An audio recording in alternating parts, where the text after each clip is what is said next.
This one test has made me millions of dollars, and this is millions of dollars in literal track sales as a result of this individual test alone. The best part about this test is that it's extremely simple to implement. So literally right after this video, when we go through this tactically, you guys can go and set up your own version of this test, understanding this framework of what I'm going to lay out in this video. And I can confidently say this test is the most impactful test that you can run across your business of any other test. And it's the first test I would run, and also something I would frequently look at to make sure that this is set up correctly within your business. And I don't care if you have an e-commerce brand, which this is an e-commerce based channel. So usually I'm talking about e-commerce brands. So I'm assuming most of you guys will be in that category. But even if you have a SaaS product, if you sell an info product, this test still applies across the board as being probably the most impactful test in any industry. So before jumping into what this test actually is, let me explain a little bit about who I am. My name is Elon Moose, Ecom Moose over here, and I run multiple 8-figure e-commerce brands. In the last 3 years alone, I've done over $50 million in tracked Shopify sales. That's not including sales that we've done on other channels like Amazon, for example.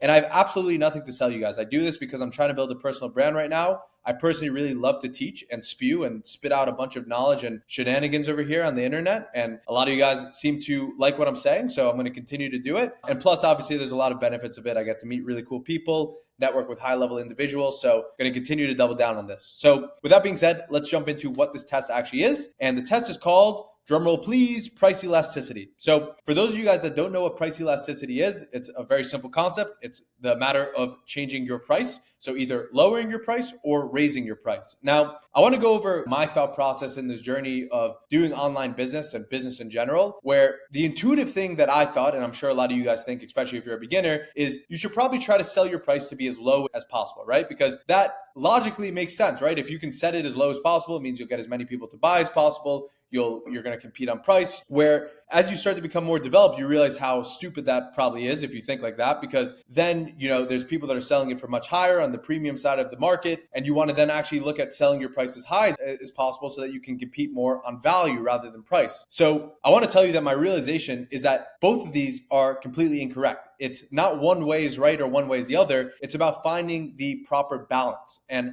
I'm going to get into exactly how you can find that with one specific metric. So I'll touch into that in just a little bit. But before going into that, and just remember what I said over here, because we're going to circle back to it. Let's talk about what are the things that price actually affects and why this is the most impactful test and why I'm so confident on that. So first off, the price will affect your average order value. So obviously, if you lower your price, your average order value will probably go down. If you raise your price, then your average order value will automatically go up because you're raising your price. But as a result of that, if you're priced higher, your conversion rate can obviously go down as a result of that. But if you're priced lower, your conversion rate can obviously probably go up. And it doesn't mean that if you price it higher, your conversion rate will automatically go down. If you frame your value correctly, it could also go up. So it doesn't have to go on vice versa. But that's a metric that will be affected as a result of you changing your price. Also, your lifetime value will be affected. This is something that a lot of people don't think about, especially if you sell a consumable or a supplement-based product. Lifetime value is a huge thing that can be affected here, because if you're selling a supplement on the front end and you're trying to get people to subscribe to it and you lower your price, that can affect the retention rates. People might want to stay longer as a result of it because they're paying less money and they're getting good value out of it. Whereas if you raise the price and the value doesn't meet that expectation, they're probably going to churn much sooner, for example. So that's a risk of raising your price as well, where it can affect that side of the business. So as a whole, that can affect your overall retention numbers of how long people will stay in the program, how long people will subscribe.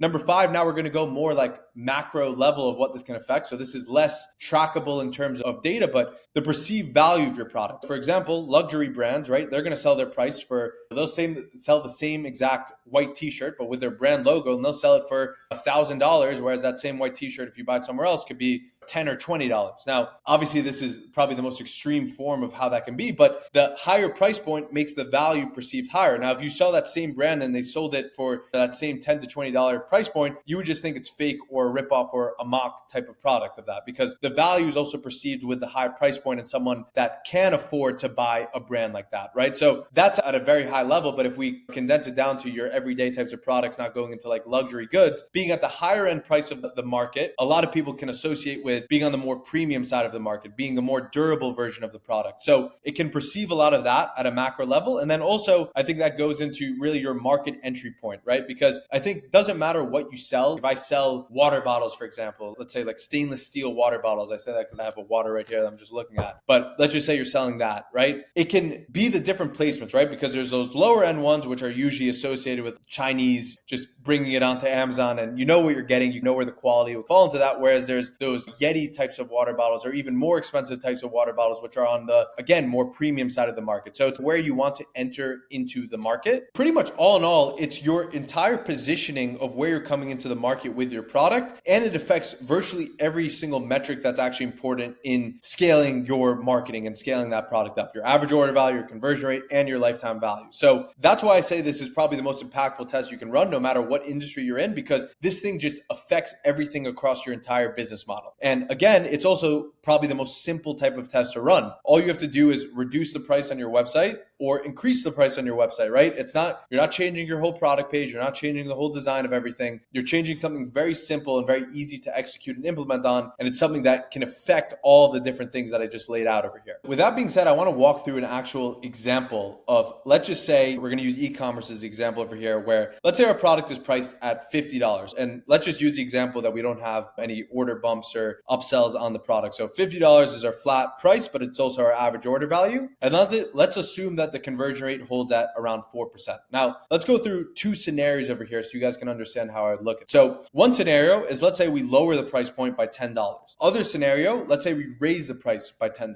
So let's go through each of these one at a time. And then I want you guys to think, as we're going through this, which one would be the more effective test. So on the $50 price point, if we lower it by $10, that would make the AOV $40. But let's assume as a result of it, because we're lowering that price point, we go from a 4% conversion rate to a 5% conversion rate. Right? Let's assume that on this example. And then on the other side, where we raise the price by $10, so let's say the AOV will go from $50 to $60 as a result of that, but we take a 1% hit in the conversion rate. So conversion rate goes down to 3%. I want you guys to think and guess which one of these would be more efficient. So let's break that down now, which one actually would be. So the way that I would measure this is something called earnings per visit or earnings per click. You can look at it through different ones, or revenue per visit, RPV could be another one. So there's a lot of different abbreviations for this, but pretty much what this means, it's the blend of efficiency between the amount that customers are spending when they go on your site and the amount of customers that buy. So this is the ultimate metric that you have to be looking at when you're trying to do testing of price, because it doesn't matter if your average order value goes up if your conversion rate goes down, or it doesn't matter if your conversion rate goes up if your average order value goes down too much. You're trying to find the proper blend between actually maximizing the revenue per visit. So it's not about just the amount that's spent or the amount of people that buy. It's about which one of these different price scenarios will get you to make the most amount of revenue at the same amount of ad spend and the same amount of visitors on that, right? Because that's what that essentially means. It's you're spending a certain amount on ads to get a certain amount of visitors, and on that certain amount of visitors, which one of these will get you the max amount of revenue? So on this scenario, if you do the math, and the math is a very simple equation to do, you just simply take the average order value, so $40, times the conversion rate, which is 5%, which gets you a $2 EPV. And on the other scenario, it would be $60 times 3%, which gets you a $1.80 EPV. So what that means is that this one would be 10% more efficient than this one, which means on this, you're going to be making $2 for every person that visits your site versus $1.80 for every person that visits your site. So this scenario would actually be much more efficient for your business than this scenario. So I think that too many people have got caught up into the other side of it, where you always have to raise your price, because the more advanced you get, the more that you start to think, okay, it's all about value. It's all about pricing my product as high as possible. It's all about trying to get the perceived value to be as much as possible, which, don't get me wrong, obviously that's true, and you want to work to make your perceived value as high as possible. But that doesn't mean that you should always be looking to raise your price. You should be trying to do both. And that's what price elasticity means, is that you're looking at the whole spectrum of price and trying to find the perfect placement of where you should position yourself at. Now, obviously, this doesn't mean that you should always lower your price either. The point is that you don't know which one will work. So you should be testing both of these. And this could easily be where, let's say the conversion rate held the same. Then if we do the quick math on this, so let's say we put 4% here instead. Let's pull out a calculator over here so we get the actual number. So 60 times 0.04 would get us to $2.40. So if the conversion rate held the same when we raised the price, then this one would be much more efficient. So it really will be the blend between these two and really looking at this metric as a whole to judge whether this test is effective or not. But for the sake of this example, let's assume we went back to what the original numbers were. So we'll go back to assuming this was 3%, $1.80. Let's look at the net impact of what this would mean on all those things that we discussed before. So the net impact on this example would be we'd be making more revenue at the same exact ad spend. We would have more people entering our subscription program as well. So this is assuming, let's say we have a supplement-based product. This is a big thing on the LTV side of things where lowering your price is super impactful, because now that we have a lower price point, it means that we have more customers that are actually buying in. The more customers that are buying in, we're going to have whatever that percentage is of take rate on the subscription, will mean more people are entering the subscription program. We'll probably have a higher likelihood of them staying on the program because now they would be paying $40 a month, let's just say, instead of the $60 a month over here. So retention would be higher, which means our LTV would be higher, and we would have more monthly recurring revenue because more customers overall are joining. So in this scenario, it's not even just the base EPV you have to look at. It's also you have to start to understand how is this going to affect your retention numbers. Now, this might take a little bit longer to actually start to see that through, but just so you understand, the lower price point, oftentimes, especially if you have a consumable product, will be the more impactful test that you can run. Now, let's look at the net impact of the other side of this. On this test example, we might have had higher average order value, but on the other side of it, we had lower conversion rate, less customers joining the subscription program, and lower chance of people staying because it's less affordable, as we just said. So that's the base comparison of this example. And again, like I showed before, there's a lot of different ways and a lot of different scenarios. These are obviously make-believe numbers.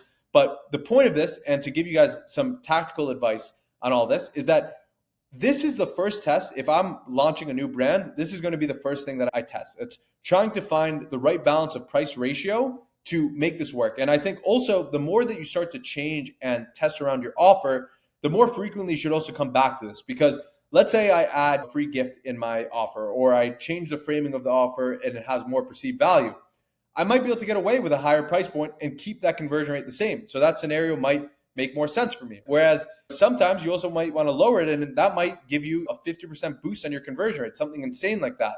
So you got to be finding the dynamics between this and not just being stagnant on this, because this is such a huge lever that affects so many different areas of your business if you get this right.